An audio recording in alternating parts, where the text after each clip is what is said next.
പറ്റില്ല പറ്റില്ല എന്ന് പറയുന്നു. അങ്ങനെ പറ്റില്ല എന്ന് പറഞ്ഞപ്പോൾ വണ്ടി നിർത്തിയതിനാണ് ഡ്രൈവർ അടിക്കുന്നത്. നോക്കൂ, ഡ്രൈവർ അടിച്ചു.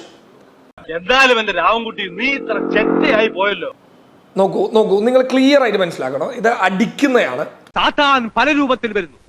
ആരെ എങ്ങനെ ഉപദ്രവിക്കണമെന്ന് തക്കം പാർത്ത് നടക്കുകയാണ് സാത്താൻ. അയാളുടെ കൈയുടെ ആംഗ്യം കൃത്യമായി മനസ്സിലാക്കണം.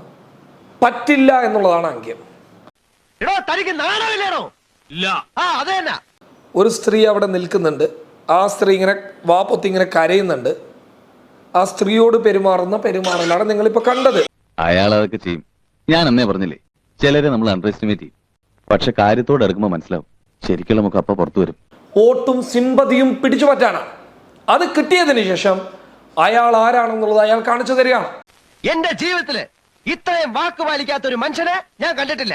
ഒരു ദയനീയമായിട്ട് കണ്ട സ്ത്രീയെ അവിടെ കണ്ടപ്പോ വാഹനം നിർത്തിയതിനാണ് ഡ്രൈവർ സുരേഷ് ഗോപി മർദ്ദിച്ചത്. നീ കാണിച്ച ക്രൂരതയാണ്. നന്മയും സ്നേഹവും മാത്രം അറിയാവുന്ന ഒരു പാവത്തിനാണ് നീ തള്ളിയിട്ട് കൊല്ലാൻ ശ്രമിച്ചത്. ഇപ്പൊ പറ്റില്ല എന്ന് പറയുന്നത് ആ സ്ത്രീയോടാണ്. അപ്പൊ തന്റെ ഉള്ളിൽ ഇതൊക്കെ ഉണ്ടായിരുന്നല്ലേ? എന്റെ ഉള്ളു ശുദ്ധമാണ്, അശുദ്ധമായതാണ് പുറത്തോട്ട് തള്ളിയത്. ആ ശരി ശരി, പുത്തമ്പളക്കാരന്റെ വിവരദോഷം അല്ലേ?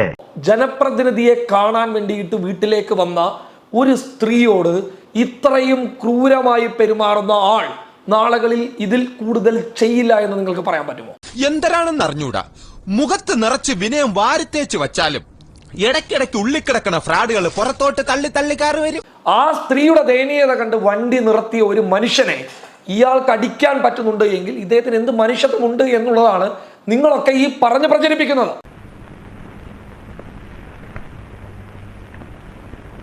എന്തായി? സുരേഷ് ഗോപി വിജയിച്ചു. വലിയ പൂമാലകളിട്ട് നിങ്ങൾ ഇങ്ങനെ സ്വീകരിച്ചു കൊണ്ടിരിക്കുകയാണ്. ഇപ്പോഴും സ്വീകരണ പരിപാടികൾ നടന്നുകൊണ്ടിരിക്കുകയാണ്.